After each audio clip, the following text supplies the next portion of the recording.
de hoy.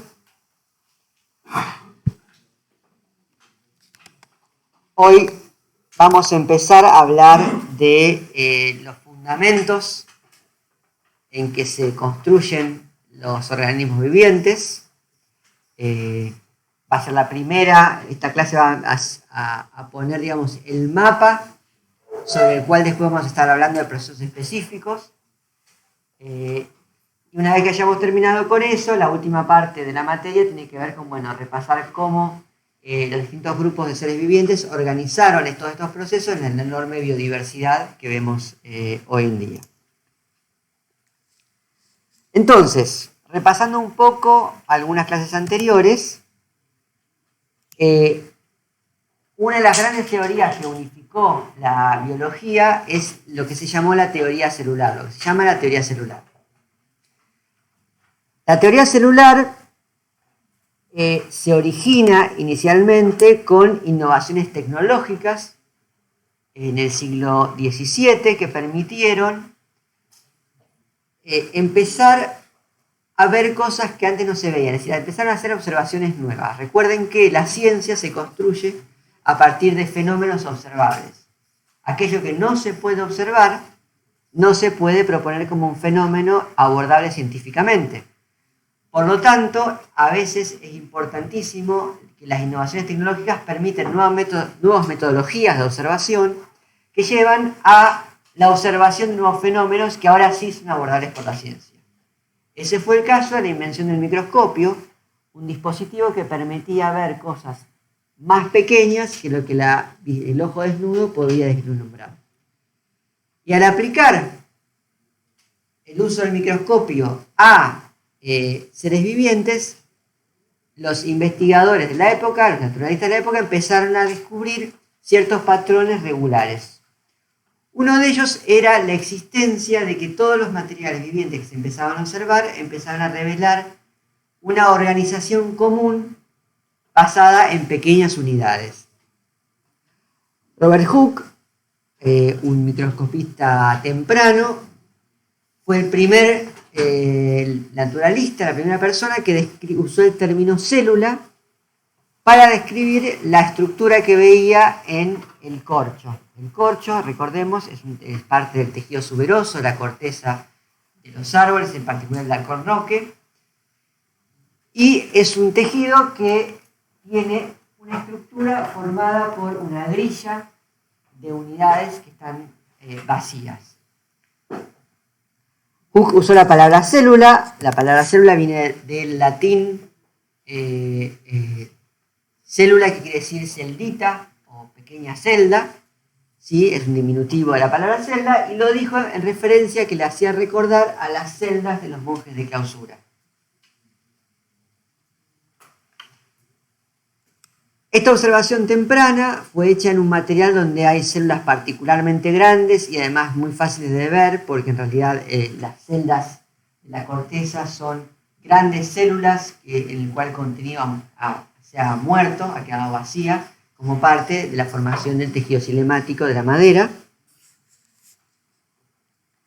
Pero a medida que fueron mejorando los microscopios y mejorando las técnicas de tinción, recuerden que la mayor parte de los tejidos vivos tienden a ser mayormente transparentes, con lo cual hay que utilizar distintos mecanismos que permitan dar color y por lo tanto permitir visualizar las estructuras internas.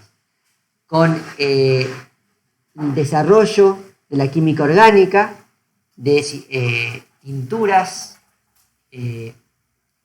químicas que permitían visualizar distintas estructuras internas de la célula, empezó a mejorar y la comprensión de la estructura esta repetitiva de todos los organismos.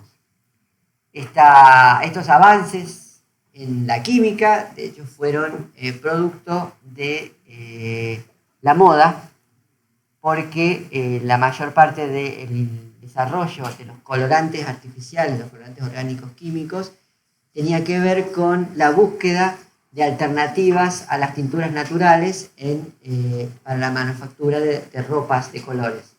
Las ropas de colores, sobre todo ciertos colores vivos, usaban colorantes naturales muy caros y por lo tanto eran reservados a la realeza.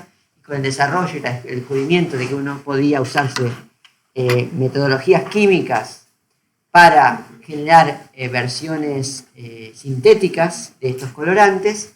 Eso promovió un boom porque permitía la comercialización en una sociedad que estaba comenzando a industrializarse de este tipo de colores asequibles y más fáciles, digamos, como las tinturas sintéticas eran más baratas, permitía generar ropas de colores vivos a precios mucho menores.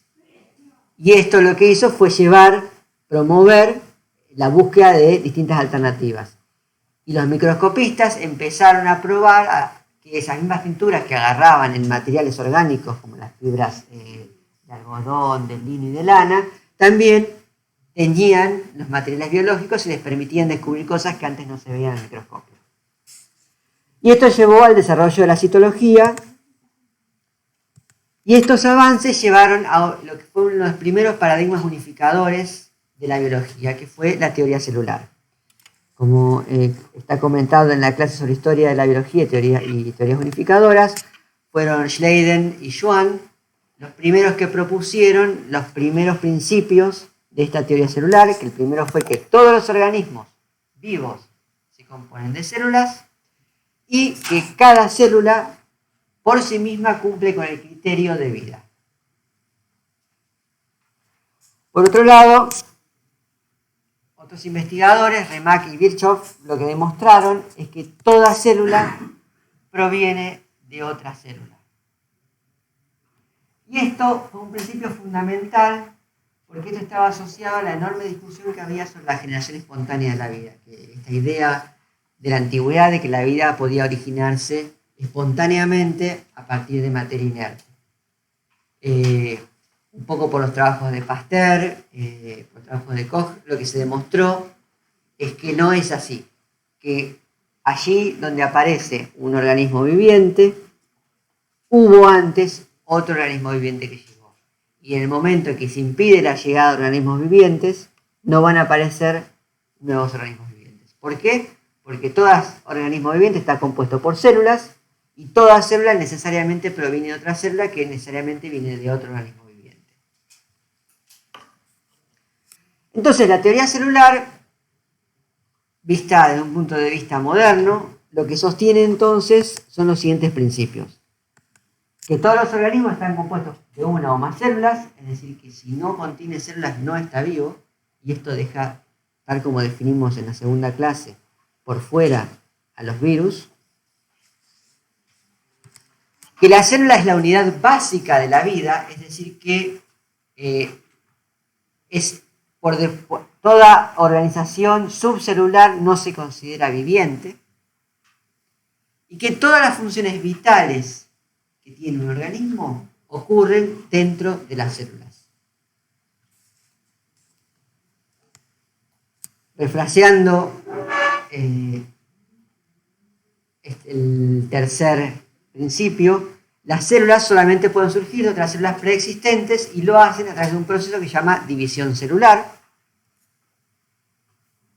Y que estas tres cosas son las tres cosas que ya habían planteado en el siglo XIX, y a eso los estudios del siglo XX sumaron que la información genética, que es la información necesaria para construir y sostener el funcionamiento de las células, se transmite durante la división celular. Se transmite a través en copias idénticas, donde cada célula hija, producto de esa división celular, va a recibir la misma información.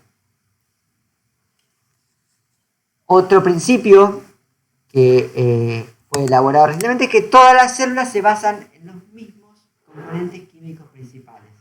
Esos componentes que discutimos en la clase sobre la materia de la vida, esas proteínas, carbohidratos, lípidos y ácidos nucleicos, son los que componen las células en toda su diversidad de formas y en todos los grupos de seres vivos que conocemos, están compuestos por los mismos compuestos macromoleculares. Y por último, un principio muy importante, que es que en todas las células existe un flujo de energía asociado a un flujo de materia. ¿Sí?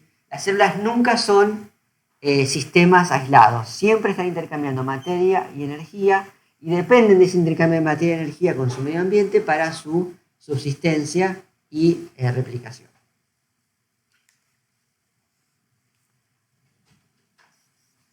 Por lo tanto, ¿qué es la célula? La célula es entonces la unidad fundamental de la vida.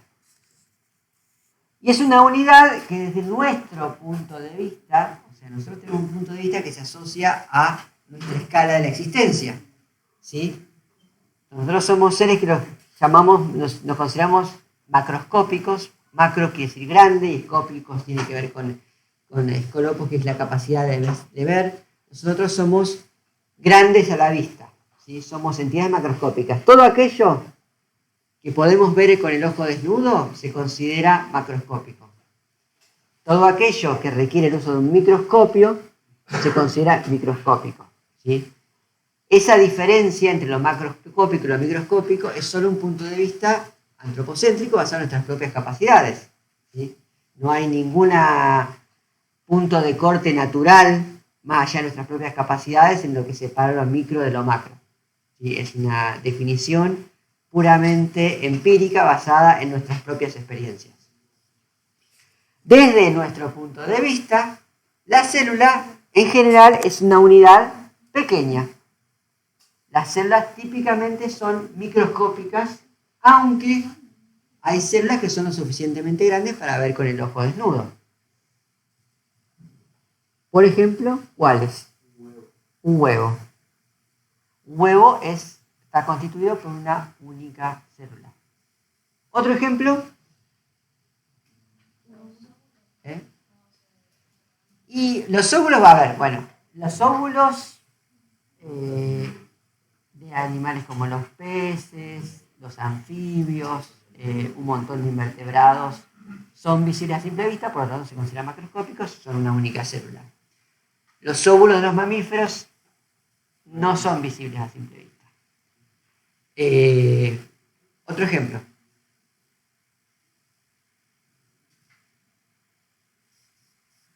De la experiencia cotidiana. También asociado a comida. Entramos en temporada. No sé si observaron alguna vez, comiendo una naranja o una mandarina, cómo está formada por una cáscara externa, una serie de gajos, y adentro de los gajos hay un montón de pelotitas, gotitas, lo que llamamos los ollejos, ¿sí?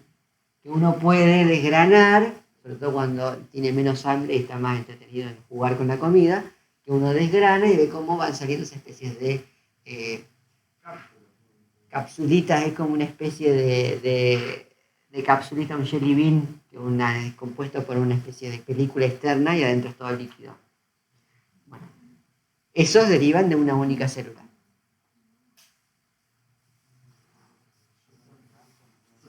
Y son macroscópicas, ¿sí? Por las primeras simple vista. Entonces, hay una gran diversidad de tamaños de células. Hay células muy, muy, muy pequeñas. Los organismos vivientes son prácticamente más pequeños que algunos virus grandes. A células enormes, como por ejemplo los huevos de un avestruz.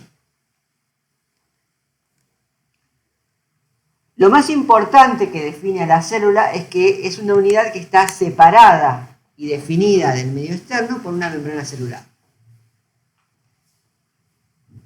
Esa membrana, así como la película que separa el ollejo con un líquido interno, va a ser lo que defina a la célula como tal. En ausencia de membrana no podemos definir una célula porque no tiene entidad propia en el espacio. Dentro de esa membrana hay una solución acuosa coloidal que está concentrada y que tiene compuestos químicos y macromoléculas. ¿Alguien sabe qué quiere decir coloidal?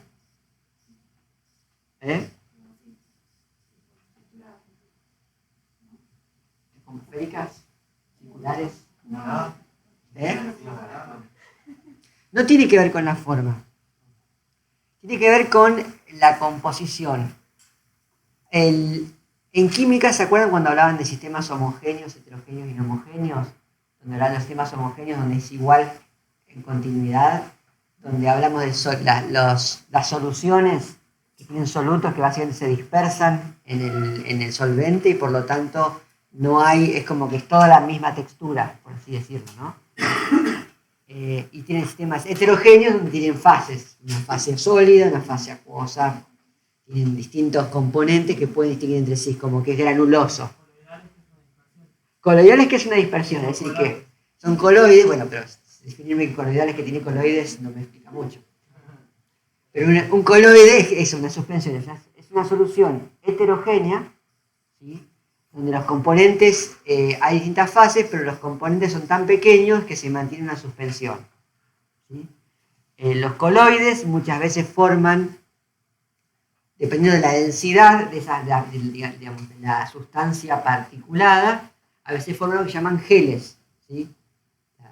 Cuando ustedes ponen un sobre de gelatina en agua caliente y lo disuelven, en realidad no se disuelve esa gelatina. Esas proteínas que conforman la gelatina, lo que hacen es se dispersan y a medida que se va enfriando, lo que se va sucediendo es que van formando uniones entre sí, ¿sí? Uniones débiles, y eso forma una especie de semisólido que es el gel. En cierto sentido, la solución que está entre las células es un coloide que, dependiendo de la concentración, típicamente de proteína y de algunas otras moléculas, o es más parecido a un gel o es más parecido a un sol, ¿sí? ¿A un sol? Se llama sol, es como cuando está como más parecido a una solución, pero es un coloide. Es la transición, se llama entre sol y gel, o gel y sol.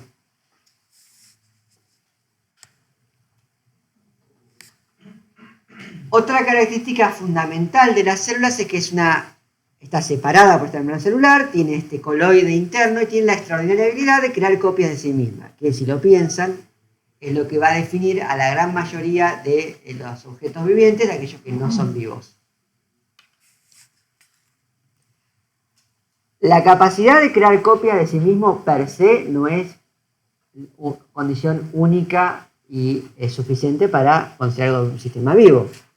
Por ejemplo, hay impresoras 3D capaces de imprimir otras impresoras 3D. Y sin embargo, por ahora, no consideramos que las impresoras 3D sean seres vivientes, ¿sí? Entonces, vamos a ver cómo es la estructura de la célula. ¿Sí? Vamos a repasar los componentes principales y sus funciones. Y luego vamos a usar ese conocimiento para, en las clases siguientes, ubicar en la célula algunos de los procesos fundamentales que sostienen la célula. Entonces, dijimos que lo primero que tenemos es esto que lo separa, ¿cómo es que se llamaba? La membrana celular. La membrana celular, que tiene su propia clase en la próxima clase, el jueves que viene, está compuesta por una bicapa de una molécula orgánica que se llaman fosfolípidos, ¿sí? Y además incorpora un tipo de proteínas que por estar en las membranas, o sorpresas, las llamamos proteínas de membrana. Y esta bicapa de fosfolípidos con proteínas de membrana tiene una capacidad muy especial que se llama permeabilidad selectiva. La permeabilidad selectiva es la capacidad de ser permeable, es decir, ser permeable es dejar pasar una selección de posibles cosas que podrían pasar, ¿sí? O sea, hay cosas que pasan y cosas que no pasan, y la membrana tiene la capacidad de determinar qué pasa y qué no pasa, y eso se llama permeabilidad selectiva. Una permeabilidad no selectiva es una permeabilidad generalizada que no se puede controlar. Y lo que hace es separar un medio interno de la célula de un medio externo. Ese medio interno, en general, se llama citoplasma. Plasma se refiere a esta idea de este líquido de composición especial, este líquido coloidal de composición especial. Van a ver el término plasma en distintos términos. Y cito se refiere a la célula. Todo lo que quiere decir cito tiene que ver con algo que es referido a la célula. Entonces, la función más importante de la membrana celular es que funciona como una barrera permeable selectiva, ¿sí? Lo que hace es controla el pasaje a través de la membrana, es decir, desde el exterior hacia el interior de la célula o desde el interior hacia el exterior de la célula, de iones, que son, recuerden, moléculas que tienen carga, moléculas pequeñas que están en solución, y además permite el paso de otras moléculas de mayor tamaño, y lo más importante es que impide un intercambio indiscriminado.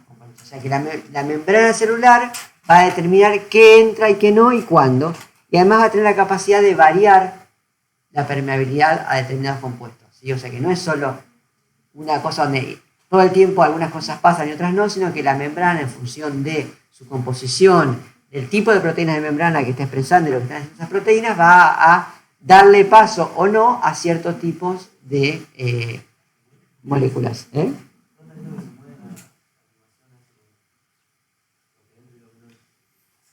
Así es. Además, la membrana le da soporte físico, ¿sí? Para que las enzimas se puedan ordenar. Recuerden qué eran las enzimas. ¿Qué eran las enzimas? Sí, y principalmente, ¿quiénes eran cumplían función enzimática? ¿Qué tipo de moléculas? Las proteínas. Entonces, las enzimas como catalizadores pueden funcionar en solución, pero en general muchas veces están asociadas a las membranas. Entonces hay proteínas de membranas que son enzimas, que lo que hacen es se ordenan. ¿Por qué? Porque ¿se acuerdan que cuando hablamos de las reacciones acopladas dijimos que para que estén acopladas tienen que estar cerca? Si yo tengo una enzima que hace una reacción y la necesito acoplar a otra enzima que cataliza otra reacción, si yo las anclo a las dos enzimas, una al lado de la otra en la membrana, yo me aseguro que esas reacciones ocurran una al lado de la otra y por lo tanto puedan acoplarse, ¿sí? Por lo tanto, si el funcionamiento de la célula depende de mantener una serie de reacciones acopladas, entonces para lograr eso yo lo que necesito es tomar esas enzimas que catalizan y logran la velocidad necesaria de esas reacciones en la dirección correcta, juntas en un mismo lugar. Entonces, las membranas lo que van a hacer es organizar espacialmente a esas enzimas en un mismo sitio. Además, a veces lo que ocurre es que las proteínas se asocian entre sí. Acá está la membrana. Acá está la membrana, acá están las proteínas de membrana, y acá está el citoplasma, que también es muy denso, como vamos a ver ahora, y que a veces las proteínas, en vez de estar asociadas a la membrana, se asocian entre sí en complejos que funcionan como grandes máquinas multienzimáticas que hacen toda una serie de procesos de una vía metabólica en el mismo sitio y al mismo tiempo. Las membranas, además, son capaces de hacer dos procesos que se llaman endocitosis y exocitosis, que son la capacidad de fusionarse, de evaginar o invaginar vesículas compuestas también del mismo tipo de membrana para incorporar material a la célula o para expulsarlo de la célula.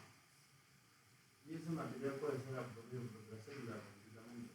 Sí, de hecho, muchas veces que una célula extruya material es una manera de señalizar que ese material sea incorporado por las células, es una manera de señalizar la recepción y comunicación de señales, que es otra de las funciones de la membrana, ¿sí? Lo que hay en la membrana es muchas veces anclados proteínas que funcionan como receptores, y lo que hacen es van a recibir señales de otras células o de otras partes del cuerpo, el celular o del ambiente, y van a transducir esas señales a través de un componente intracelular a sistemas moleculares internos que van a llevar esa señal y generar una respuesta. Por ejemplo, en este ejemplo, la respuesta final a esa señal, ese mensajero que se recibió al principio, es la activación de factores de transcripción que van a disparar procesos de expresión de genes, como vamos a ver un poquito más adelante. Entonces, y finalmente lo que va a hacer es separar el medio interno, el citoplasma, del medio externo. Entonces, ¿cuál es el exocitosis y el endo? ¿Cuál es el que expulsa y cuál absorbe? Y a ver. El endo Endo es adentro. Endo es hacia adentro, hacia adentro, Absorbe. es el que absorbe. Y exo es hacia afuera. Suelen ser, si necesitan algo para acordarse, acuérdense de la palabra exit en inglés, que está en la salida de emergencia de casi todos lados. Y exit es salida, o sea que todo lo que empieza con exo probablemente es algo que sale hacia afuera, ¿sí? Mismo para exergónico, mismo para exotérmico, hacia afuera sale energía, hacia afuera libera elementos hacia el exterior. El citoplasma, como dijimos, es un líquido o un gel, tiene esa dualidad entre sol y gel, coloidal interno, que está compuesto por dos grandes compartimentos o conjuntos. Uno es lo que se llama el citosol, que es la parte, digamos, la fracción más líquida, la solución interna que compone el citoplasma, y después un conjunto de cosas que se llaman organelas. Esas cosas son estructuras subcelulares de tamaño y composición variable que cumplen una serie de funciones bastante importantes y que ahora vamos a ver. Y además hay agua, iones y compuestos orgánicos. Entonces, cuando uno piensa en la célula, en una célula genérica, uno piensa que tenemos una membrana, como una especie de bolsa, y adentro hay líquido. Y ese líquido es un coloide. Entonces uno podría pensar, bueno, es como si yo tuviera un globo, donde el globo, la goma del globo es mi membrana, y adentro de ese globo yo tengo una sopa. ¿Sí? Uno piensa, bueno, un caldo. Ese caldo, si ustedes comen sopa, van a ver que una sopa típica no es un líquido homogéneo, una solución, sino que generalmente tiene un montón de cosas en suspensión. ¿Sí? Sobre todo si es una sopa casera. Tiene gránulos de aceite, tiene partículas de los distintos condimentos, tiene la parte más desmenuzada de las papas, las cebollas, el zapallito, los aritos de cebolla de verdeo. Está bueno dar la clase a esta hora, pues si terminamos a las 11:30 ya tenemos haciéndolos desear. Bueno, la primera impresión es, bueno, yo tengo dentro de la célula una sopa de moléculas, ¿sí? En esta sopa es importante que ocurran las reacciones químicas que son necesarias para sostener la vida, que en su conjunto se llama el metabolismo, ¿sí? Y el metabolismo lo que requiere es que haya una concentración adecuada de reactivos, que se llaman metabolitos. O sea, acuérdense que para que una reacción química funcione, tengo que tener suficientes reactivos como para que la reacción proceda. Si tengo todo producto y nada reactivo, lo que va a pasar es que la reacción va en sentido inverso. Y además, lo que voy a necesitar es que haya un conjunto de catalizadores que haga que las velocidades de esas reacciones ocurran a la velocidad necesaria para sostener la vida, ¿sí? Y no necesariamente a las velocidades que dicta la termodinámica en ausencia de catálisis. Y además recuerden que ese metabolismo generalmente incluye una serie de reacciones donde algunas reacciones son exergónicas y liberan energía, y esas reacciones se utilizan para mover reacciones energónicas que absorben energía a través del acoplamiento.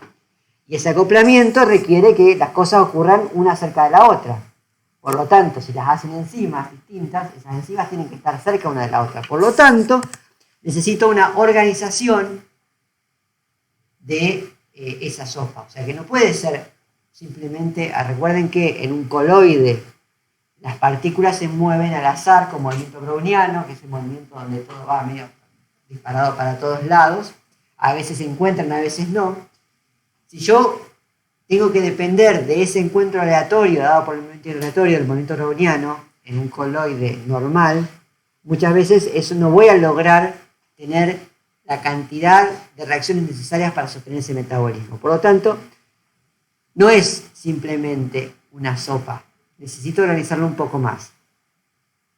Y lo cierto es que cuando se empieza a medir la cantidad y concentración de proteínas y de otros componentes de la célula, lo que se ve es que si usamos la metáfora de la sopa, es una de esas sopas. ¿Vieron cuando intentan le agregan vitina o avena o fideos a la sopa?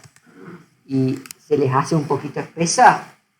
Bueno, eso es un poquito más parecido a cómo se ve el citoplasma, ¿sí? Donde tenemos una enorme concentración, lo que se llama de una multitud molecular, un amuchamiento molecular, o molecular crowding. Esto es una simulación hecha en computadora, basada en datos, digamos, en modelos que modelan matemáticamente el movimiento de un montón de proteínas distintas en un espacio delimitado, donde se ve la enorme cantidad de componentes que ocupan la gran mayoría del espacio, o sea, el espacio que no está acá ocupado por estas distintas proteínas es donde está el resto del citosol, y que muestra una idea un poquito más realista de hasta qué punto está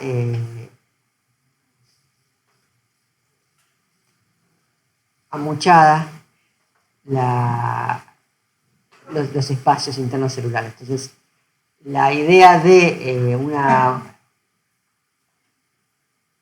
célula como una bolsa llena de un líquido con muy poco cuerpo es probablemente errada, y es más fácil pensar la célula como una cosa casi gelatinosa, como casi un gel con muy poca libertad de movimiento, donde todo está donde necesita estar. La gran mayoría de estos elementos, de estas partículas que estamos viendo acá, son proteínas, ¿sí?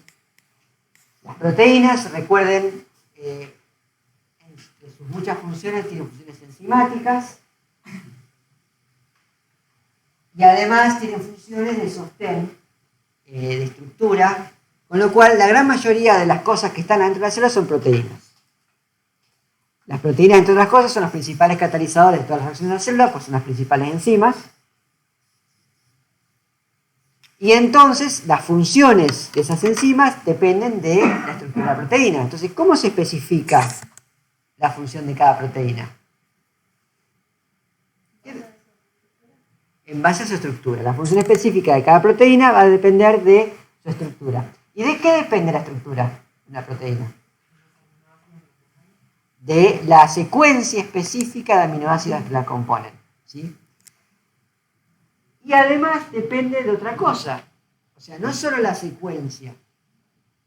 Yo puedo sintetizar in vitro una proteína con una secuencia determinada y no necesariamente esa proteína va a terminar con la misma forma y por lo tanto la misma capacidad funcional que la misma proteína con la misma secuencia hecha dentro de una célula. ¿Por qué? Porque recuerden que a medida que se van sintetizando las proteínas, que se van formando, esa cadena se va plegando y muchas veces la célula pone condiciones especiales al momento de sintetizar esa proteína que hace que ese plegamiento ocurra en determinada manera y no en otra. Y eso hace que la célula, que esa proteína, cuando se pliega, adquiera la forma que necesita tener para su función. A veces, esas condiciones hacen que la proteína se pliegue de una manera en que no puede cumplir su función. Y que solo la cumpla cuando se cumple algún otro proceso. Por lo tanto, la célula puede sintetizar sus enzimas de un modo inactivo y activarlas cuando las necesita, ¿sí? Porque si no, si necesitara fabricar de cero una enzima cada vez que la necesita, muchas veces el proceso de fabricación es más lento. Hay que activar genes, hay que hacer que se fabrique la proteína y recién ahí está lista. Y muchas veces ya pasó, eso ya tarda mucho para que necesiten. Es muy común que cuando se generan las proteínas se fabrican en una forma inactiva que después se activa de alguna manera. Bien. ¿Y qué determina la secuencia de aminoácidos de una proteína? ¿El ADN? El ARN. Está determinada esa secuencia, como vamos a ver en las clases, por la secuencia de aminoácidos, de ribonucleótidos de un ácido ribonucleico. ¿Y quién determina esta secuencia del ARN?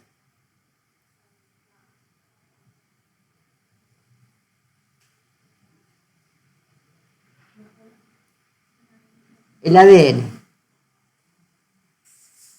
El ADN, específicamente un fragmento de ADN que se llama gen, que codifica para esa proteína, ¿sí? O sea que, ¿cómo se especifica la función de cada proteína? Es el resultado de su estructura tridimensional, que a su vez es el resultado de una secuencia de aminoácidos que deriva de una secuencia de nucleótidos que se pasa del ARN a la proteína, a la síntesis de la proteína, y que a su vez este ARN se fabrica a partir de una copia de un molde de ADN. Entonces, la función de cada proteína está dada, en última instancia, por la información, está codificada en la información que está almacenada en el ADN, esa información genética que decíamos que se pasa de una célula a otra durante la división celular. Bien, siendo la unidad de vida que es, toda célula tiene membrana plasmática, toda célula tiene un montón de proteínas, enzimas y otro tipo de proteínas. Toda célula tiene ARN y toda célula tiene ADN. Entonces, hasta ahí, toda célula que forma un ser vivo tiene esos componentes. A partir de ahí, lo que se ha observado es que hay como dos grandes enfoques a lo largo de los seres vivientes sobre cómo organizar una célula. Y ese enfoque da dos grandes tipos celulares, que son los procariotas y los eucariotas. Son dos estrategias distintas, no tiene que ver con una cuestión de que uno es primitivo, uno es avanzado, uno simple, uno es complejo.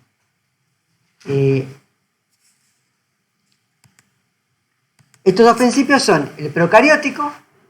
Los procariotas generalmente se caracterizan por no tener membranas internas, ¿sí? En una célula procariota lo que sucede es que hay una membrana celular externa. Esa membrana celular a veces se pliega hacia adentro, pero mantiene continuidad con la membrana celular externa, ¿sí? Y después está el sistema de organización eucariótico, en el cual hay lo que llamamos un sistema de endomembranas. Es decir, que hay membranas que probablemente se originaron por estos plegamientos internos y eventualmente se soltaron. Perdieron la conexión directa con la membrana externa, la membrana exterior celular, y formaron distintos tipos de elementos organizados en base a membranas. Y se llaman endomembranas porque son membranas de adentro. ¿Sí? Entonces, uno en última instancia va a reconocer si hay una célula procariota o eucariota en función de la presencia en los eucariotas de distintos tipos de organelas construidas con membranas internas. Es el mismo tipo de membrana en su fundamento, una bicapa lipídica que la compone la membrana exterior, y de hecho son compatibles, es decir que un pedazo de esta membrana se podría fusionar con la membrana exterior y a su vez esta membrana se puede invaginar y formar vesículas que se conectan o se fusionan con alguna sistema de membranas internas.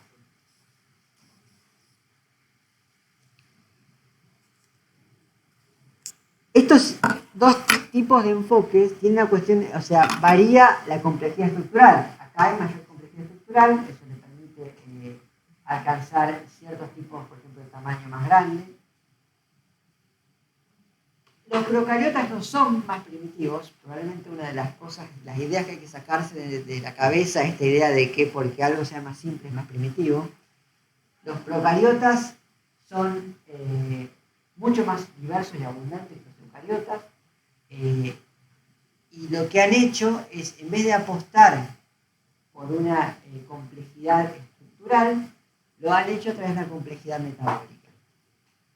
Los procariotas le pasan el trapo ampliamente a los eucariotas en todo lo que es diversidad metabólica, capacidad de hacer cosas.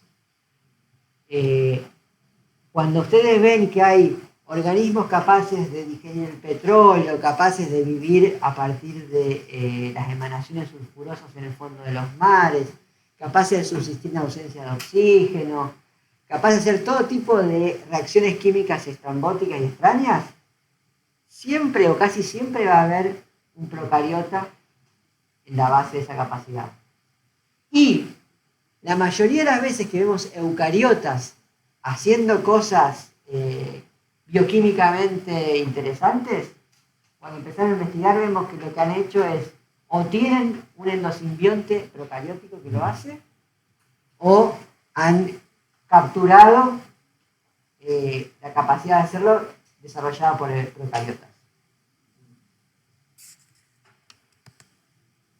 Entonces, vamos a ver brevemente las características principales de los procariotas. La más evidente es esta que les decía, que carecen de compartimentos membranosos internos, aunque a veces se pliega hacia adentro de la membrana. Ustedes pueden encontrar que hay procesos que en eucariotas ocurren en endomembranas y que en procariotas ocurren en membranas que se han plegado hacia adentro para dar superficie donde se ponen todas las enzimas necesarias para esos procesos. Como no tienen membranas internas, no tienen un núcleo. En general su ADN está localizado en una región del interior de la célula que se llama nucleoide, que no está separado de ninguna manera del resto del citoplasma. Este ADN suele estar organizado como una única molécula circular. El ADN no tiene principio y fin, sino que forma un círculo. En su gran mayoría, las células procariotas tienen algún tipo de pared celular. Una pared celular es un elemento de soporte, sostén y barrera adicional que suele encontrarse por fuera de la membrana celular. Hay mucha variabilidad en cómo están compuestas esas membranas.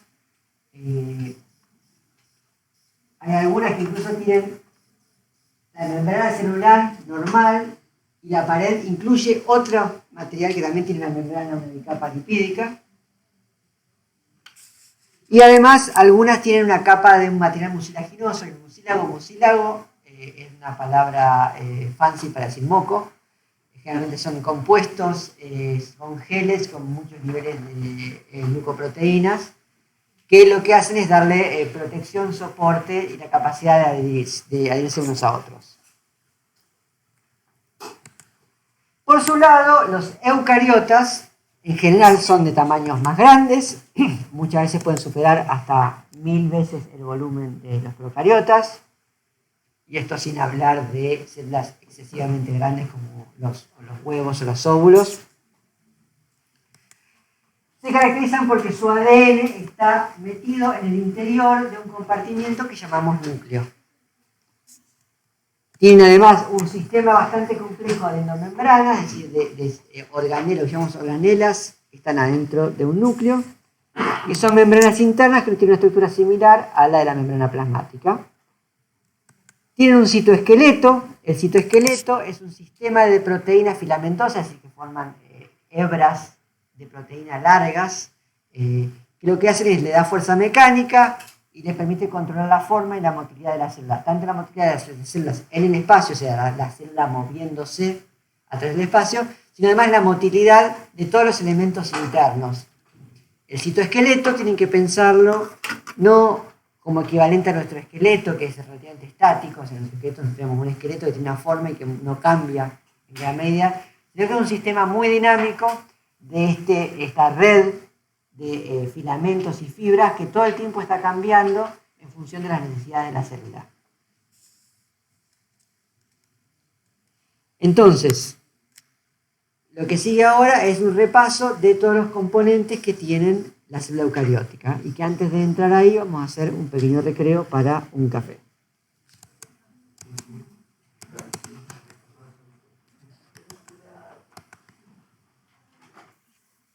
Entonces, volviendo a la célula eucariótica, que es la que más vamos a hacer referencia en general cuando vean lo que vamos a hablar en las otras clases. Generalmente estamos hablando de la célula eucariótica. Como dije, casi todo lo que hacen las células eucarióticas, los procariotas también lo hacen a nivel bioquímico. Lo que pasa es que a veces cambian un poco los lugares o las estructuras. La célula eucariótica se caracteriza por tener un núcleo. De hecho, la palabra eucariótica, viene de eucario, eucarion, carion quiere decir núcleo, y eu es una raíz que quiere decir verdadero, ¿no? Tiene un núcleo verdadero. Y los procariotas, o viene de procarion, que es como un núcleo primitivo. El núcleo de la célula eucariótica está conformado por una membrana nuclear. Esta membrana nuclear es también de una bicapa lipídica, lo único que tiene, en vez de ser una única capa, son una doble capa. Y luego tiene material genético, típicamente en las células, cuando uno observa la mayor parte del tiempo, las células tienen el material genético organizado de un modo que se llama cromatina. Se llama cromatina porque era una sustancia que se coloreaba con ciertos tipos de tinturas cuando empezaron a observarla, antes de saber qué es el material genético. Y esa cromatina tiene ADN, o sea, la hebra de ADN, y una serie de proteínas que se llaman histonas, son las cuales el ADN se enrolla y forma como una especie de organización semicondensada. Y después lo que muchas veces se observa es que cuando uno observa el microscopio va a ver un núcleo que es de un color más fuerte, y después hay una zona que es de un color todavía más fuerte, que es el nucleolo. El nucleolo está compuesto mayormente por ARN, y es la zona donde se fabrica un tipo de componente de la célula que se llama los ribosomas, que tienen una gran cantidad de ARN. Y finalmente, cromatina y nucleolo están suspendidos en una porción del citoplasma, que por estar adentro del núcleo se llama, oh sorpresa, nucleoplasma. La estructura del núcleo la pueden pensar como es una membrana doble, completa, pero que está atravesada por estos poros que se llaman poros nucleares. Y además esa membrana es continua con otra organela o sistema del sistema de endomembranas que se llama el retículo endoplásmico. Estos poros nucleares tienen una configuración muy especial. Acá viene la membrana externa, acá viene la membrana interna, y tiene una serie de proteínas que lo que van a hacer es controlar qué es lo que entra y lo que sale del núcleo. Y en particular tienen un rol muy importante en controlar las entradas y salidas, o toda la salida de los ARN mensajeros, ¿sí? El ARN mensajero es el ARN que va a usarse para sintetizar las proteínas, se va a sintetizar obviamente en el interior del núcleo donde está el ADN, el cual se copia, y después es exportado del núcleo hacia el citoplasma por estos poros nucleares, y es en el citoplasma donde se produce la síntesis de proteínas.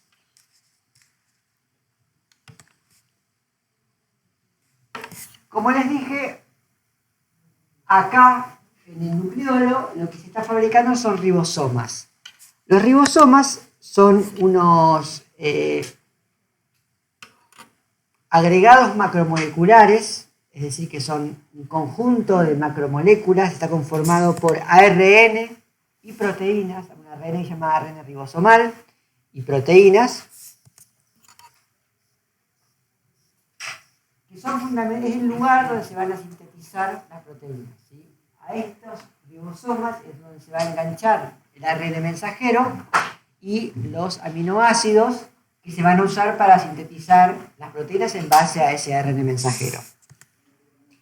Y esos ribosomas, además de unirse al ARN mensajero, se unen a otro tipo de ARN que se llama ARN de transferencia, que son unas piecitas, como unas pincitas de ARN a las cuales se enganchan distintos aminoácidos, ¿sí? Ese ARN de transferencia con su aminoácido va hacia el ribosoma, va a encontrar, en ese ribosoma ya va a haber ARN mensajero. Ese ARN mensajero lo que va a estar es, ahora lo vamos a ver en la próxima clase, pero lo que va a hacer es, se va a acomodar el ribosoma de modo tal que queden expuestas 3 de sus bases. Y esas 3 de sus bases van a ser complementarias a algún tipo de ARN transferencia. Entonces, cuando esa ARN transferencia aparece, se encuentra y se engancha. Y el ribosoma utiliza eso para enganchar el aminoácido que viene de esa ARN transferencia al aminoácido que ya estaba.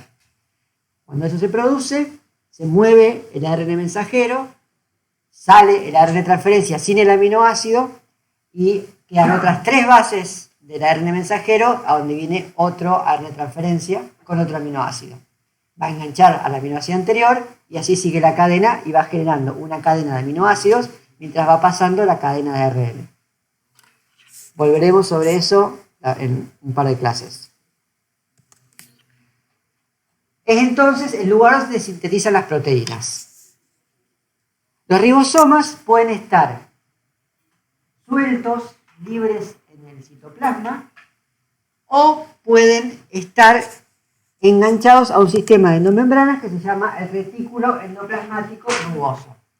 ¿Por qué se llama rugoso? Porque cuando lo empezaron a mirar con el microscopio, sobre todo el microscopio electrónico, se lo veía como particulado, como si tuviera unos gránulos, a diferencia de otro tipo que hablamos hoy que se llama el liso.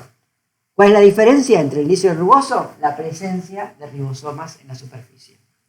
Entonces, el retículo endoplasmático rugoso está formado por membranas, ¿sí? Membranas, el mismo tipo de membranas que el núcleo. De hecho, como les dije, es continuo con las membranas del núcleo. Y tiene numerosos ribosomas en la superficie. ¿Qué hace? ¿Qué ocurre en este lugar? Ocurre la síntesis de proteínas que van a ser empaquetadas o que van a ir a parar una membrana.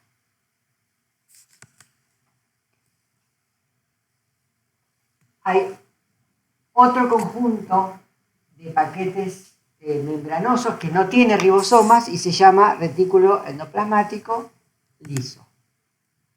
Es similar en estructura, es continuo también con el rugoso, y es un lugar donde ocurre síntesis de compuestos que no son proteínas, típicamente la síntesis de lípidos. Y también, muchas veces, acá hay procesos de desintoxicación. ¿Qué es la desintoxicación a nivel celular? A nivel bioquímico, es la transformación de moléculas, sustancias que por algún motivo son nocivas para el funcionamiento de la célula, y ahí lo que sucede es que esas moléculas se reaccionan con otras moléculas para transformarse en algo que es inocuo o que no es nocivo. ¿Sí? Y también en este retículo es donde se almacena muy comúnmente cationes de calcio. El calcio es un catión que tiene la capacidad de mediar la fusión de membrana. ¿Sí? En la presencia de mucha concentración de calcio, facilita que las membranas plasmáticas se fusionen. Otra cosa que uno puede observar en las células eucarióticas son vesículas. Las vesículas, que pueden ser esféricas o no, en general, son el resultado de cuando algún componente de los retículos endoplasmáticos o de algún otro elemento, sistema endomembrana o algún resultado de endocitosis, son básicamente esferas formadas por membrana plasmática. ¿Sí? En general, las vesículas son pequeños compartimentos adentro del cual hay sustancias que se están moviendo de un lugar a otro de la célula entre organelas membranosas. Entonces, por ejemplo, a veces se mueve una vesícula del retículo endoplasmático rugoso, sale, se desprende y se vuelve a fusionar en el liso. Y forman parte del sistema de transporte de la célula. En general, las vesículas...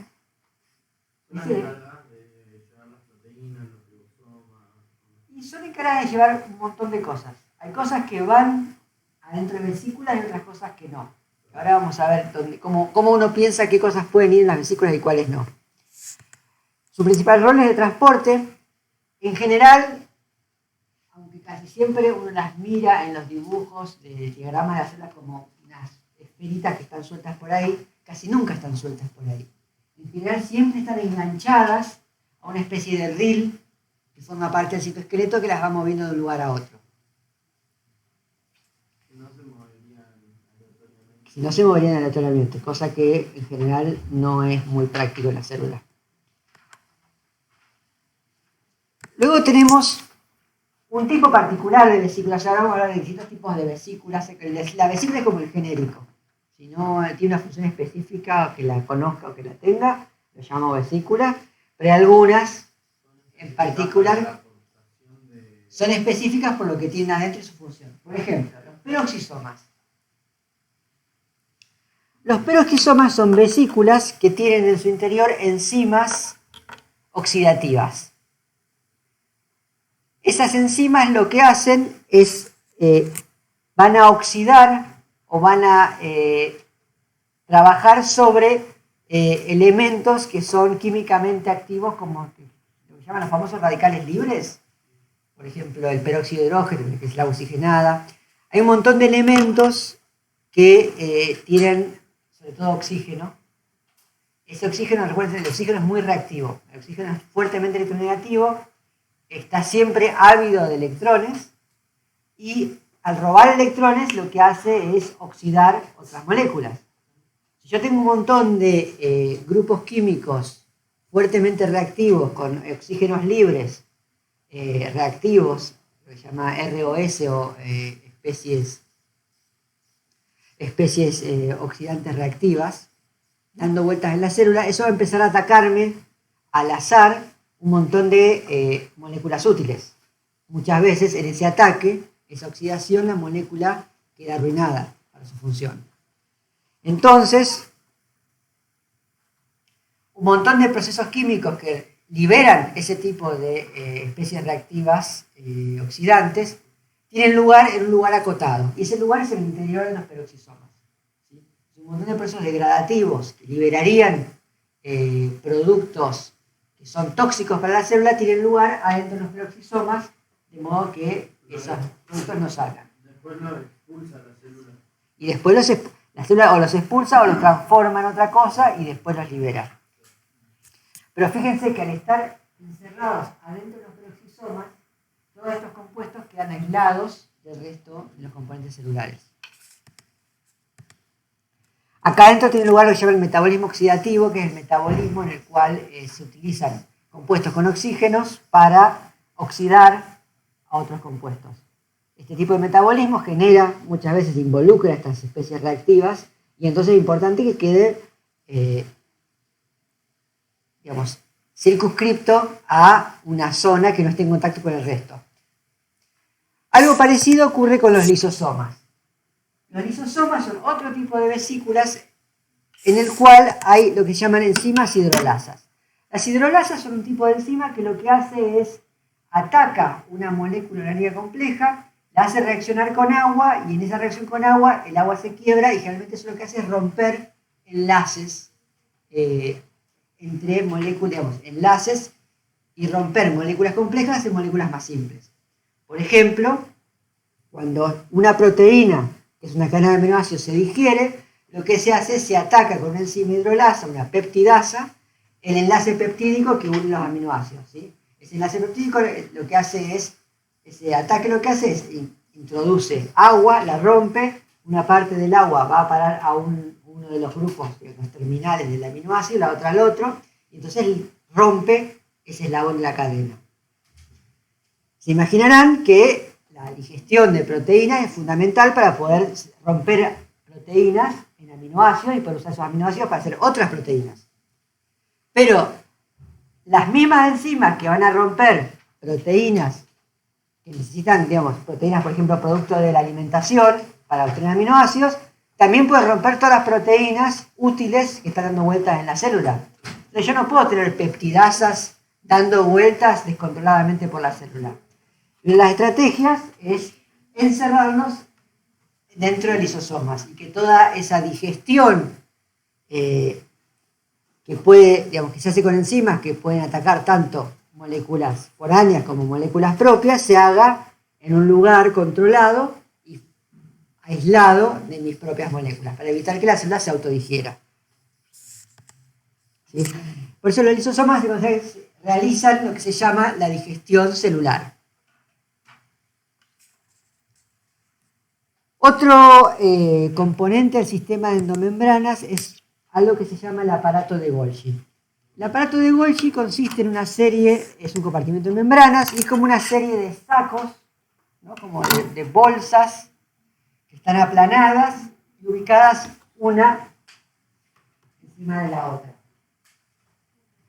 Y en general lo que hace es, tiene estos sacos aplanados, también se llaman cisternas, y su función es modificar y empaquetar moléculas que son secretadas quiere decir que la célula lleva al exterior, o sea que son moléculas que están destinadas al exterior de la célula o a las membranas celulares. ¿Sí?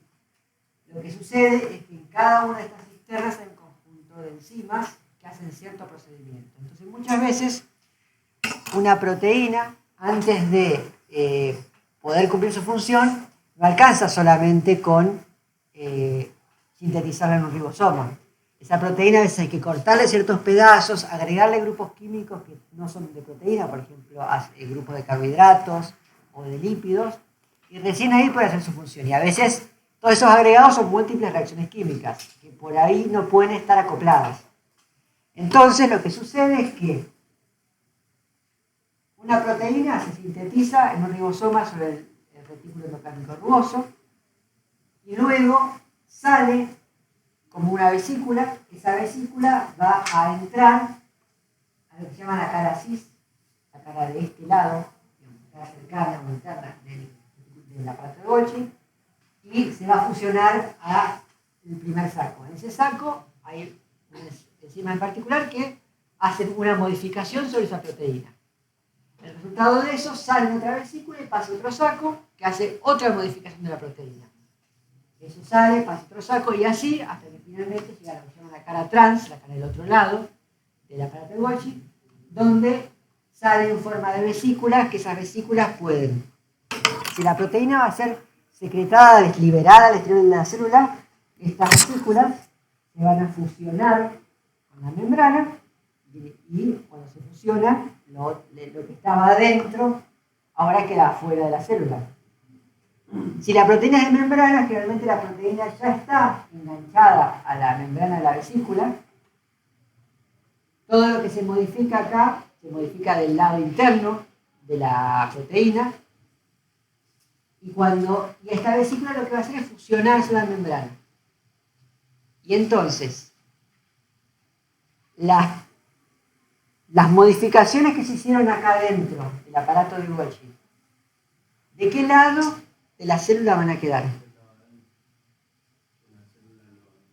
sea, cuando se fusiona a la membrana es para expulsarlo, ¿no? Pero puede fusionarse cuando... Sí, pará.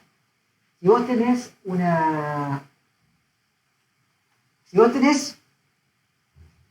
una proteína que se fabrica en el retículo endoplasmático rugoso, ¿sí? Y se libera al interior, no queda enganchada, se libera. Bien, está adentro del retículo. Ese retículo sale, saca, vagina una vesícula, queda adentro. Esa vesícula viaja a Golgi, llega, se fusiona, hace todo el proceso, sale, ¿no? Adentro. Llega hasta la membrana, se fusiona, y cuando se fusiona es como que se abre y lo de adentro queda afuera. ¿Hasta estamos de acuerdo? Ahora, supongamos que es una proteína de membrana. Esa proteína se fabrica en el rugoso y queda enganchada en la membrana misma del rugoso. ¿Sí? Luego, cuando esa membrana se vagina en la vesícula, la proteína es transmembrana, por lo tanto tiene una parte que está dentro de la membrana, una parte que está del lado, digamos, de un lado y otra parte que está del otro lado. Como esa vesícula se fusiona a esa membrana, también dentro de estos sacos va a quedar una parte afuera y una parte adentro. ¿Qué parte se va a modificar de la proteína adentro de Golgi? La que está adentro. ¿Sí? O sea, porque las enzimas están del lado adentro, así que solamente nos atraviesan la membrana, así que Va a modificar la parte de la proteína que está al lado de adentro. Sale de vuelta esa proteína embebida en la membrana como parte de una vesícula que sale de Golgi y se va y se fusiona en la membrana plasmática. Esa parte que se modificó adentro de Golgi, ¿de qué lado de la membrana plasmática queda? ¿Del lado de afuera de la célula o del lado de adentro? ¿Están seguros?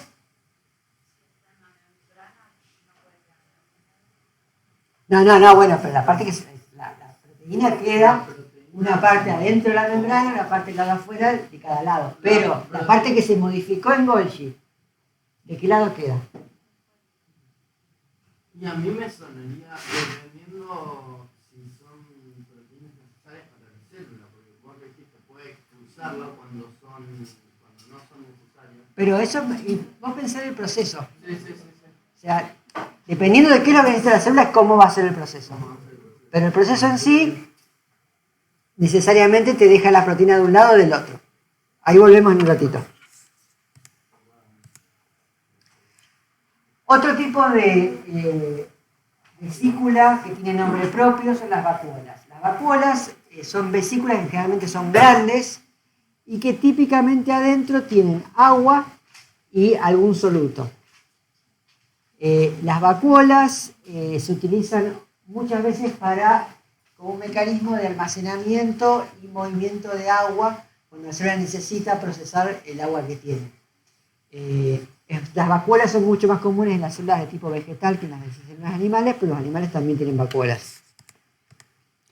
A veces se usan como almacenamiento de iones, a veces se utiliza para dar estructura a la célula y a veces para regular el balance de agua adentro y afuera de la célula. Otro tipo de organela, también definida por membranas, pero con ciertas diferencias importantes, son las mitocondrias, que las habrán escuchado mencionar numerosas veces. Las mitocondrias, a diferencia de estas otras organelas, son organelas que tienen doble membrana, una membrana externa y otra membrana interna. La membrana interna típicamente está plegada, muy plegada sobre sí misma. La membrana externa generalmente es más lisa.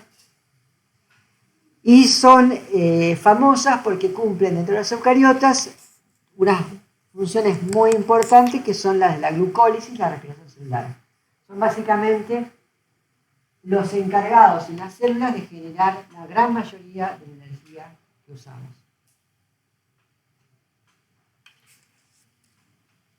Ahora, este es un diagrama súper simplificado de un corte. A veces los cortes no brindan necesariamente una buena imagen de cómo son. Este es un ejemplo de un diagrama en 3 dimensiones, donde se ve mucho mejor el núcleo, la estructura del núcleo, ven que está doble membrana, está conectada, además de los poros, está conectada también al retículo endoplasmático, tanto el liso como el rugoso. O sea, fíjense que el rugoso y el liso en realidad son lo mismo, nada más que en el rugoso hay ribosomas, y que a su vez eso genera una serie de vesículas que pueden conectarse directamente a la membrana o a través del aparato de Golgi. Todo esto se llama el sistema de endomembranas. Es muy importante el sistema de endomembranas porque piensen que esto no es algo que es fijo y estático como son nuestros órganos. Nosotros tenemos nuestros órganos, el corazón está donde está, tenemos los intestinos, el pulmón y más o menos todo está donde siempre va a estar, ¿no? Con cierto nivel de dinamismo, los huesos, por ejemplo, tienen la capacidad de reformarse un poco, pero en general nosotros tenemos los órganos nuestros, están siempre en el mismo lugar y no se transforman unos en otros ni hacen cosas demasiado estrafalarias. En cambio, todo esto en la célula es muy dinámico, porque si lo piensan está hecho todo de membrana. Y esas membranas se pueden fusionar. Con lo cual esto está cambiando todo el tiempo, porque en todo momento las membranas se pueden, digamos, de una parte de esto se puede desprender membrana en forma de vesícula e incorporarse en alguno de los otros, ¿sí? Y esto está ocurriendo todo el tiempo. O sea que hay un movimiento importantísimo y constante de membranas a lo largo de los distintos compartimentos de membrana que hay en la célula. Y eso genera, volviendo un poco a la pregunta sobre de qué lado quedan las proteínas, algo que llaman equivalencias topológicas. Las células tienen dos grandes compartimentos generales. Lo de adentro y lo de afuera. Y por cómo se organizan, muchas veces hay parte del compartimento de afuera que la célula deja adentro. Díselo de esta manera, ¿sí? Este es el exterior de la célula, ¿sí? Todo lo que está de color rosa acá es el compartimento externo.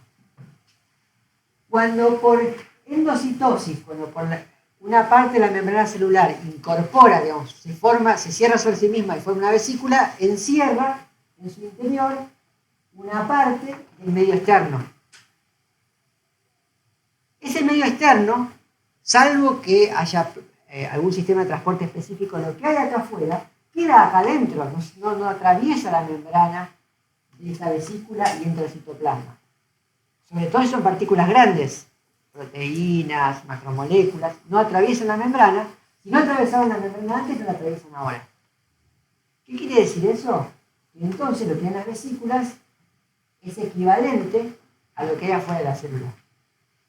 Ahora, esas vesículas se pueden fusionar, por ejemplo, a Golgi o al retículo plasmático. Cuando se fusionan, liberan ese contenido equivalente al espacio externo al espacio interno. O sea que en realidad lo que hay adentro del aparato de Golgi o lo que hay adentro del retículo endoplásmico equivale, topológicamente, equivale espacialmente al medio externo. Y del mismo modo, el interior de la membrana nuclear, que recuerden que es bicapa, también equivale al medio externo. ¿Sí? A eso se refiere con el tema de las equivalencias topológicas. Esta idea de que hay un espacio interno del citoplasmático y un espacio externo. ¿Por qué es importante eso? Bueno, si yo pienso ahora, como decíamos, a dónde tienen que ir a parar ciertas moléculas, si yo quiero que una molécula, una proteína, termine fuera de la célula, ¿dónde la tengo que secretar? ¿Dónde tengo que generar esa proteína?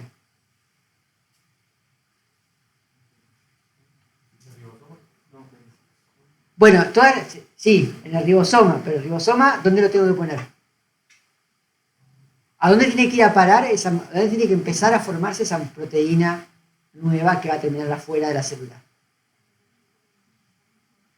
Claro, en el interior de un retículo. ¿Sí? Si yo secreto la proteína en un ribosoma libre, acá en el espacio citosólico, después, para que esa proteína salga, tengo que encontrar una manera. Las proteínas no salen fácilmente, no atraviesan membranas fácilmente. No pueden atravesar la membrana. No, así como así no. En general es mucho más fácil sintetizarla adentro de un espacio que es equivalente topológicamente al exterior. Muy bien, entonces, volviendo a eso, si yo sintetizo una proteína transmembrana, ¿sí? Y esa proteína transmembrana que va a tener un lado que queda al lado de adentro del retículo y un lado que queda al lado de afuera del retículo. La muevo a Golgi para que se modifique. Golgi se modifica en el interior de Golgi. Cuando esa vez sale de Golgi y sale y se fusiona con la membrana nuclear. Esa proteína, la parte de la proteína que se modificó adentro de Golgi, ¿de qué lado de estos dos queda? Afuera. ¿Sí? Entonces, por otro lado, si yo necesito una modificación del lado de adentro, la voy a tener que hacer directamente en una cara citoplasmática. Entonces, de esta manera, yo puedo separar qué proteínas tienen que ser del citoplasma y qué proteínas van a estar del lado externo o equivalente. ¿Sí? Por ahí nunca van afuera. O sea, por ahí yo necesito acá las enzimas que están trabajando en Golgi. ¿Dónde se sintetizan? ¿En ribosomas libres o en ribosomas en el retículo? ¿Sí? Fíjense que esta manera de organizarse ya de por sí predice dónde se van a sintetizar las proteínas y también explica por qué hay un retículo endoplásmico rugoso y ribosomas libres. Entonces todo esto hace al movimiento general de los elementos en la célula. Ahora, esa organización, la membrana plasmática, como vamos a ver en la próxima clase, es bastante... no es sí compleja, pero lo que tiene que además es como que es un poquito fluida. ¿Sí? Si bien... Esto funciona por esto. Y es fluida en el sentido que tiene movilidad, o sea que hay que dar la estructura. ¿Qué es lo que le da estructura? El citoesqueleto. El citoesqueleto es un componente súper importante que es el que permite que las células se organicen. ¿Sí? El citoesqueleto va a ser lo que permita que la célula sea este conjunto denso y organizado y no esta sopa aleatoria de proteínas. El citoesqueleto es muy importante además, por ejemplo, para la división celular. ¿Sí? Durante el proceso de división celular, que se llama mitosis, es el citoesqueleto, que es lo que está acá marcado en color amarillo verdoso, el que va a organizar el material genético para dividirlo en partes iguales. Y además es el que va a controlar y guiar el tráfico organelal. Acá, en esta foto, micrografía, en azul lo que se ve es el ADN, que está condensado en cromosomas porque la célula se está dividiendo. Lo que se ve en este verde amarillento son microtúbulos, son un tipo de componente del citoesqueleto que está formado por una proteína que se llama tubulina, que se organiza en pares y va formando como una espiral, que son unos tubos largos.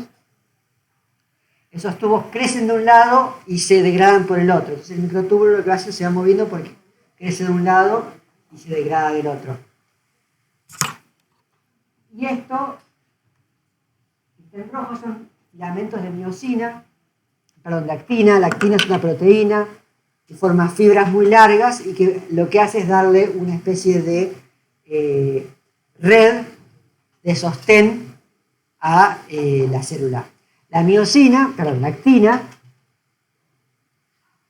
es además también dinámica, o sea que no es que forma una red y se queda ahí. Esa red constantemente se está armando y desarmando. Este citoesqueleto además le da unión mecánica, ¿sí? O sea, le da continuidad mecánica a las células que le permiten que la célula pueda moverse y sufrir tensiones sin desgarrarse, ¿sí? La membrana plasmática de por sí no es lo suficientemente fuerte mecánicamente para evitar que la célula se rompa ante cualquier tipo de fuerza de desgarro. Y es por eso que el citoesqueleto es lo que le da esa fuerza mecánica. Y además le da la capacidad de moverse, ¿sí? Le da la capacidad biomecánica de generar motilidad. Entonces, cuando tienen células móviles, con flagelos como el esperma, como las células, las amebas que se van moviendo, todo ese movimiento está mediado siempre por el citoesqueleto. Y además, el citoesqueleto provee la máquina, el sistema de transporte necesario para que las células musculares se muevan, o sea, para que haya movimiento y para que las neuronas puedan funcionar, puedan mantener esa estructura tan particular que tienen y puedan mover los neurotransmisores de un lugar a otro. Y por ejemplo, es otra fotografía que muestra el citoesqueleto de una célula que se está moviendo. Esta célula se está moviendo en esta dirección. El citoesqueleto crece de modo asimétrico en una dirección y eso le permite que la célula se mueva en esa dirección. El citoesqueleto está conformado por un componente particular que se llama los centríolos. Los centríolos son como unos cilindros formados por lo que se llaman tripletes de microtúbulos y que lo que hacen es forman un centro sobre el cual se organizan los microtúbulos. Realmente los van a ver como dos cilindros chiquitos, medio perpendiculares, y durante la división celular de esos cilindros se van a formar los microtúbulos que van a conformar el sistema que va a agarrar los cromosomas y los va a separar. Y además, sobre esos centriolos es que se van a formar distintos cuerpos de movilidad como son los cilios, los flagelos y los cuerpos basales. Luego están los microtúbulos. Los microtúbulos son estos que les contaba, que están estos tubos formados por esta proteína que se llama tubulina.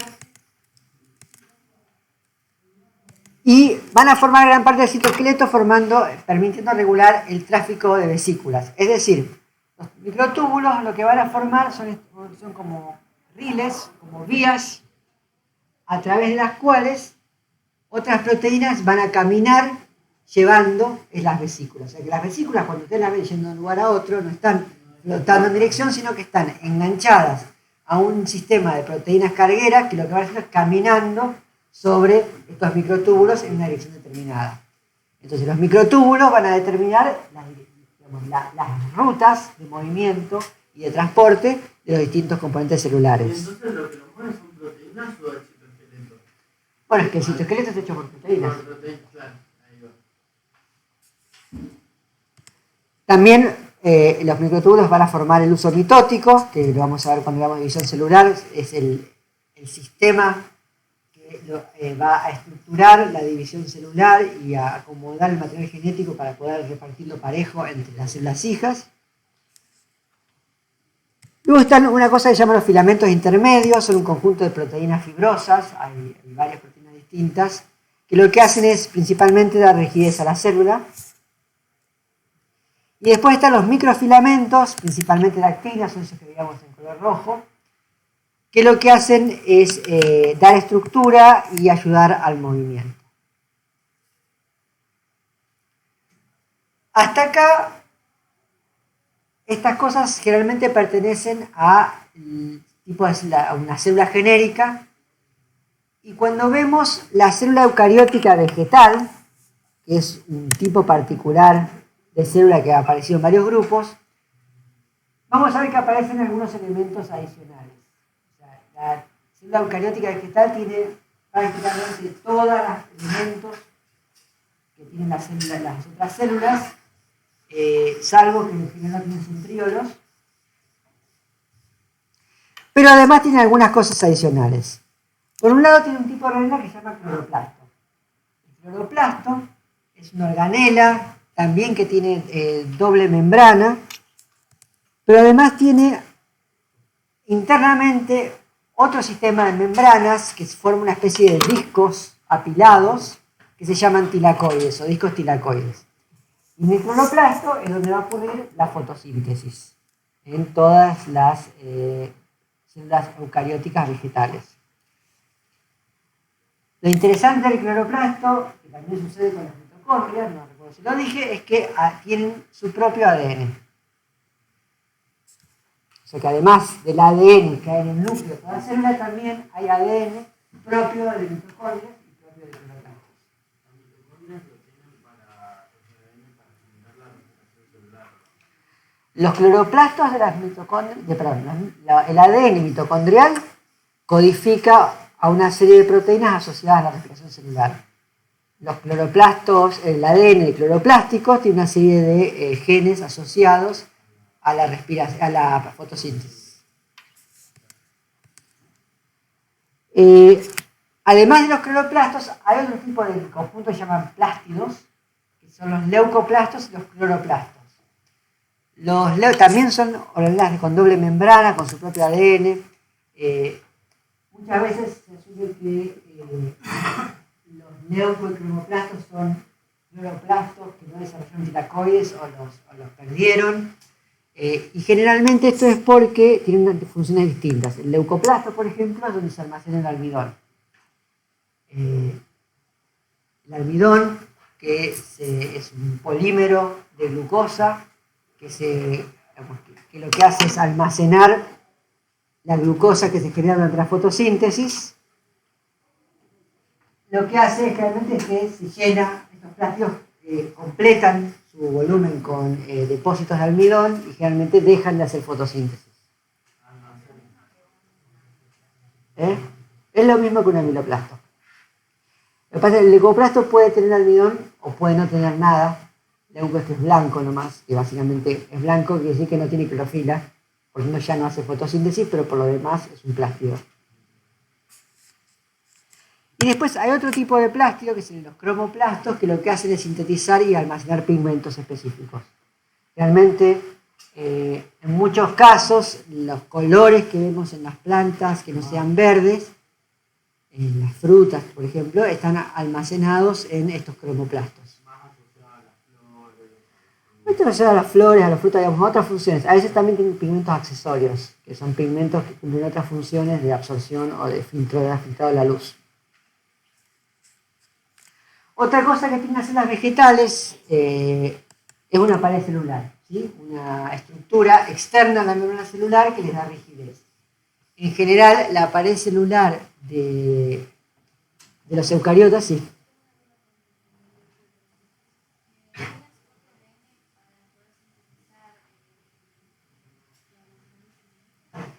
El ADN de estos plásticos siempre es el mismo. O sea, es común. Por eso es que, en realidad, funcionalmente son distintos, pero en principio son todos el mismo tipo de células que son los plásticos. Que son algunos se dedican a hacer fotosíntesis y entonces adoptan todas las estructuras que tiene un cloroplasto, mientras que otros almacenan o sintetizan, almacenan sustancias de reservas o sintetizan pigmentos, y entonces se ven distintos al microscopio, tienen funciones distintas, pero todas vienen de los plásticos que tienen el mismo ADN. O sea que los genes en general siguen siendo los genes asociados a la fotosíntesis. La pared celular de los vegetales eucarióticos es distinta a la de los procariotas y puede ser de celulosa. Además, hay en hongos que en realidad no son vegetales, pero también tienen pared celular, es de quitina, y tiene la función principal de darle rigidez a la célula. Y un efecto importante que tiene la pared celular es que la pared celular, a diferencia de la membrana celular, una vez que se forma, queda tal como está. Por lo tanto, una célula, una vez que tiene la pared celular completamente formada, no puede crecer más. Entonces eso limita, le da rigidez a la célula, pero también limita su crecimiento. Sigue cumpliendo la función que cumple la membrana de permitir pasar, por ejemplo,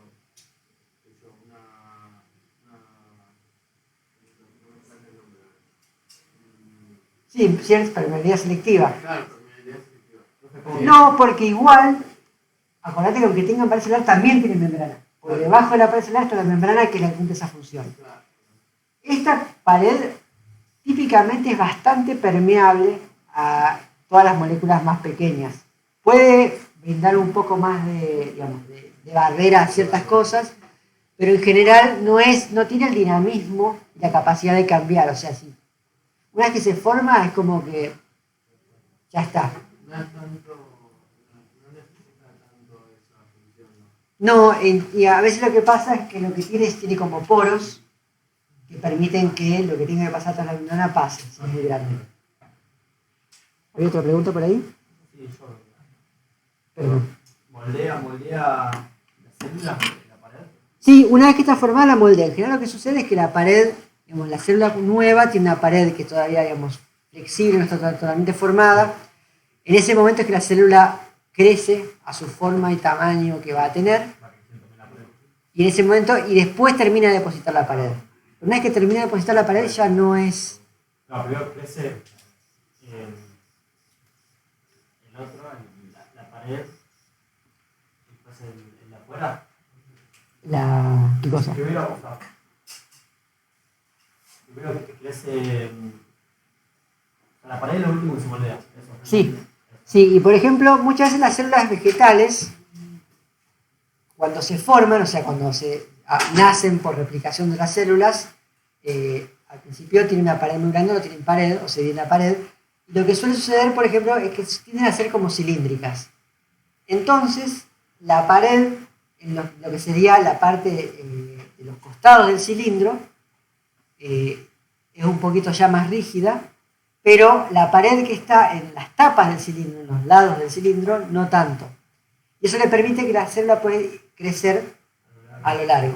De hecho, muchas plantas, cuando ustedes ven que la planta, que el tallo de una planta crece, la cantidad de células es la misma. Lo que está pasando es que está creciendo a lo largo. Y por eso es que las plantas generalmente se estiran en vez de crecer en todos los sentidos. Y otra cosa que tienen las células eucariotas vegetales es que en general suelen tener una vacuola muy grande.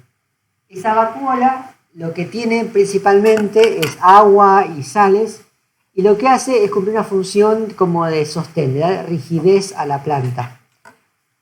Esta vacuola se llena mucho y hace presión hidrostática contra la pared celular. Y eso hace que la planta entonces quede como firme, o lo llama turgente. Esa presión de turgencia es lo que hace que la planta, una planta en buenas condiciones, sea relativamente rígida y se pueda mantener erguida.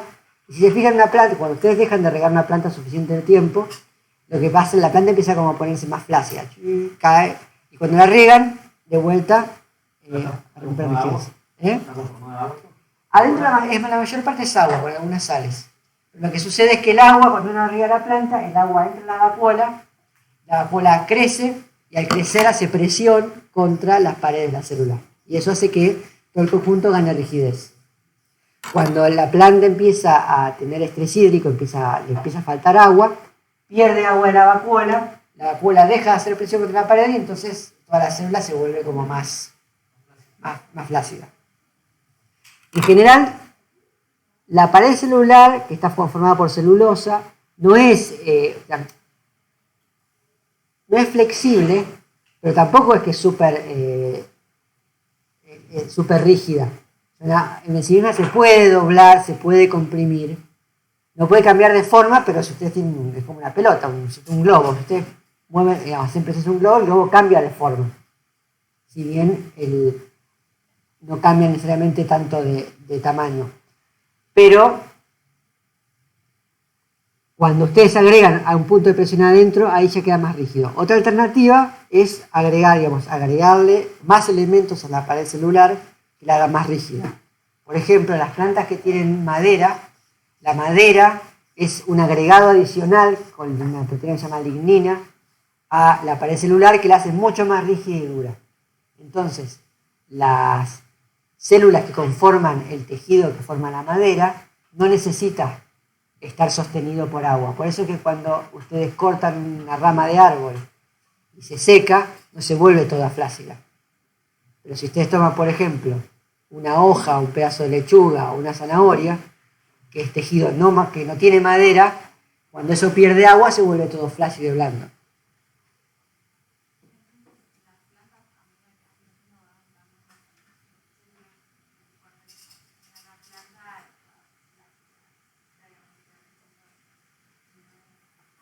Las plantas, las plantas con madera, lo que hacen es agregan madera. Si uno toma, por ejemplo, cuando una semilla de un árbol brota, ese brote inicialmente es como una planta herbácea, ¿sí? No es distinta a otro. Y a medida que va creciendo, empieza a generar ese soporte de madera. Que lo que hace es, en el tallo de la planta, hay un tejido que se llama cambium, que lo que hace es como una lámina de células que envuelve a la planta, que va formando células, ¿sí? Se divide y forma células. Y esas células van quedando o del lado de adentro de la lámina o del lado de afuera. Hacia adentro, lo que van a hacer es formar un tejido que se llama xilema, que es un tejido que va a conducir agua desde las raíces hacia las hojas, ¿sí? Ese xilema en general está formado por vasos más grandes y son células que lo que hacen es se agrandan, se elongan y generalmente la célula se muere y deja, forma esos como tubos o canales con las paredes celulares que quedan. Del lado de afuera de esa lámina está lo que se llama el floema. El floema es un tejido que también forma sistemas de conducción, pero en el cual las células están vivas. Y lo que pasa a través del floema pasa por células vivas. El floema es el que va a transportar todos los productos de fotosíntesis y los productos metabólicos activos desde la zona fotosintética de la parte de arriba de la planta hacia abajo. La parte interna, ese xilema, en las plantas leñosas, que son las plantas que forman madera, se van a lignificar, es decir, se van a endurecer, van a formar madera y van a permanecer. Y en general, como eso, imagínense que eso muere, por lo tanto no puede reproducirse más. Entonces, a medida que va creciendo la planta, lo que va haciendo es que va quedando por dentro ese tejido leñoso, mientras que por fuera, el tejido más viejo va quedando cada vez más afuera y y finalmente muere y se descascara. Cuando yo miro un árbol, si ustedes miran el árbol, lo que van a ver por fuera es la corteza. La corteza lo que tiene es como esa cascarita. Esa cáscara es el floema antiguo, digamos. Cuanto más afuera es más antiguo, pues está más alejado de esa capa generativa que se llama cambium, que se va desprendiendo. A medida que me acerco al cambium, llegó a la parte del floema que está vivo, así que tiene todos los vasoconductores que están llevando los productos de fotosíntesis de la copa del árbol hacia las raíces. Del cambium hacia adentro está el xilema. Al ladito del cambio está el xilema nuevo, el activo, los vasos que funcionan, y más adentro el que fue quedando, que ya no sirve más, pero como no se puede salir, queda en el árbol. Y es por eso que los árboles crecen en ancho, y ustedes lo que ven, la madera del árbol, cuando hacen un corte en el árbol, la madera, la mayor parte es lo que ya no funciona. El árbol crece todo el tiempo, crece más cuando tenemos en sistemas templados como acá, que tenemos primavera y verano, crece más en primavera-verano, mientras que en invierno el crecimiento es mucho más acotado, por lo cual eso se nota en cambio en la densidad del tejido, que uno lo ve como anillos de crecimiento. Por el lado de afuera, todo lo que es floema, como se va desprendiendo, se cae, se pierde. Entonces, lo que el árbol retiene es toda la parte interna de los vasos del xilema que es de madera, de hecho, y va perdiendo el floema. Y es por eso que si uno hace un tajo, si uno corta con una navaja un árbol, hace un anillo todo cerrado, el árbol muere porque le cortamos todos los vasos que comunican la parte de arriba del árbol con la parte de abajo. Eso lo pueden ver, eso que sucede muchas veces pasa sin querer cuando uno está con la bordeadora y tienes brotecitos de árboles, que el hilo de la bordeadora no llega a cortar el árbol, o sea, no es que corta el tallo, pero lo pela en la base, y ustedes ven unos días más tarde que ese arbolito que por eso tenía hojitas, se secó todo.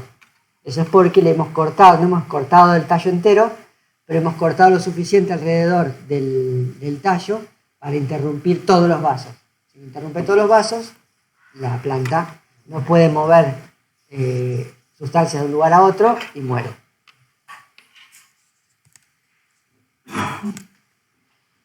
Bien, y entonces las vacuolas, que están presentes en todas las células vegetales, lo que hacen es dar soporte gracias a un fenómeno que se llama presión osmótica, que es lo que vamos a ver la clase que viene.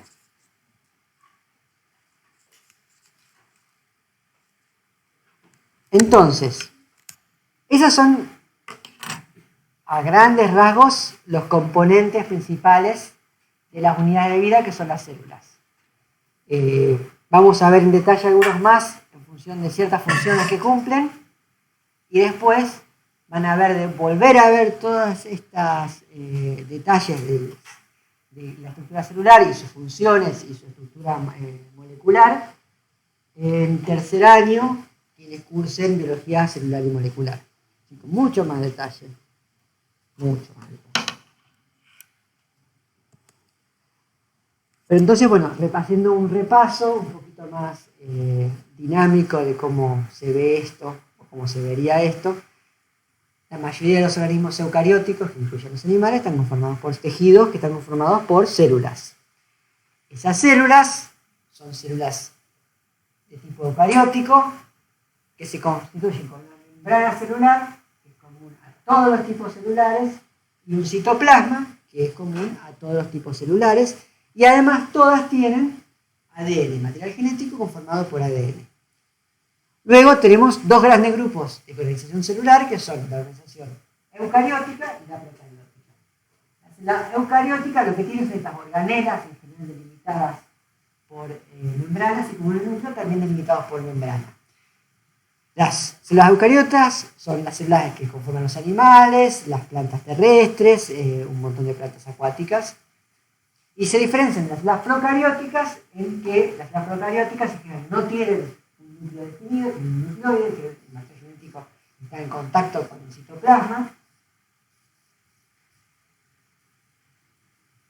En general, las células procarióticas son los típicos de bacterias y también otro grupo que se llama arqueas, y no tienen organelas. ¿Qué son las organelas? Bueno, son conjuntos o estructuras celulares envueltas en membranas. Organela quiere decir órgano pequeño, y se hacía referencia a lo que veían los primeros microscopistas en las células, y cómo eso les hacía acordar a los órganos de los seres vivientes, multicelulares. Adentro del núcleo hay ADN. Ese ADN está generalmente de forma difusa en el núcleo, formando una cosa que se llama cromatina, en asociación con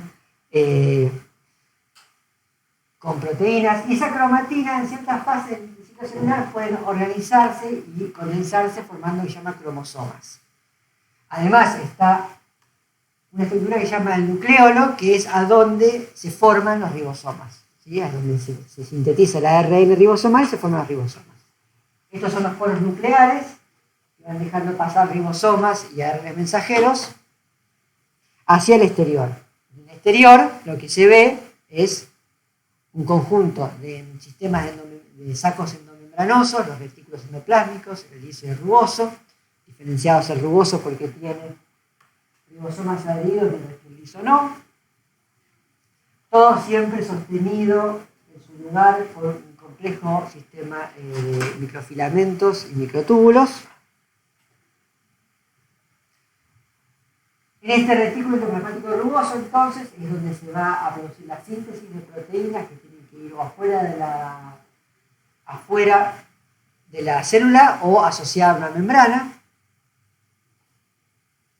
Estas proteínas, que son cadenas de aminoácidos, se van a ser sintetizadas en estos ribosomas, y cuando sea necesario exportarlas van a salir en estas vesículas. Van a pasar, a veces sí, a veces no, pero pueden pasar por las capas de Golgi, donde son procesadas, incorporadas en las cisternas cis, y ahí adentro esas proteínas son procesadas. Pueden ser privadas, que sí que se le sacan en una parte de la cadena, pueden ser vueltas a plegar, se le pueden agregar grupos funcionales que no son de proteínas, como pueden ser un lípido o un carbohidrato. Y ese procesamiento hace a la que va a ser después su función definitiva. Diferenciamos a veces células animales de vegetales, más que nada por la presencia de la vacuola central y de una pared celular, que las células animales en general no tienen mucho más pequeño. Dentro de las organelas con membrana tenemos los lisosomas, que lo que van a hacer es van a incorporar partículas y las van a digerir internamente. En general las partículas no vienen hacia atravesando la membrana como muestra el video, sino que vienen de otras partículas que entraron desde el exterior por endocitosis. Después tienen las mitocondrias, que pese a lo que muestran los libros, en general no tienen forma de salchichitas, como vamos a ver después, sino que suelen ser cosas bastante más dinámicas y complejas. Y ahí adentro donde tiene lugar la respiración celular, que es la fuente de energía celular. Además, todo eso está sostenido en su lugar, como dije, por este citoesqueleto, que está conformado por microtúbulos, microfilamentos y filamentos intermedios. Para más detalles, además de cómo, un poquito más de detalle, lo que en los capítulos de los libros que están en la bibliografía les cuentan un poco más cómo funcionan, cómo se organizan. Específicamente en las células vegetales, también lo que va a haber es los cloroplastos, los plastios en general, los cloroplastos, que son estas organelas que adentro tienen estos sacos con forma de disco, también hechos con membrana, a donde adentro está la clorofila y donde se produce la fotosíntesis. Además tienen esta pared celular que está por fuera de la membrana celular, dándole más estructura y rigidez. Otras estructuras únicas que aparecen en las células muchas veces son las que se llaman las cilias y flagelos, son estructuras basadas en microtúbulos con toda una maquinaria que les permite dar movilidad. Por ejemplo, muchas células animales tienen hacia afuera estos pelitos móviles que se llaman cilios, que son capaces de batir de manera coordinada y, por ejemplo, en nuestros pulmones lo que hacen es mover el moco que recubre los alveolos pulmonares en una única dirección, que eso lo que genera es, permite que todas las partículas de polvo, suciedad, humo que se van pegando, que van entrando, quedan pegadas ahí y esto las expulsa y salen en forma de moco. También son los flagelos son los que dan movilidad a las células espermáticas que se mueven en busca de gametas para la fertilización. Entonces, eso rápidamente es lo que es la célula, las células en su conjunto en su estructura general. Y hasta acá llegamos con eso. A partir de la clase que viene, o sea, el jueves que viene, vamos a empezar a ver específicamente, vamos a ver primero la estructura y función de cómo funciona la membrana celular, y después vamos a ver cómo obtiene energía la célula, y vamos a ver cómo es que la célula obtiene, digamos, cómo hace la célula para mover la información del material genético de una molécula a otra, o sea, las moléculas que guardan la información, o las moléculas que hacen efectivo el trabajo, o sea, del ADN a las proteínas, por un lado, y cómo hacen también la replicación celular para dividirse y repartir ese material genético equitativamente.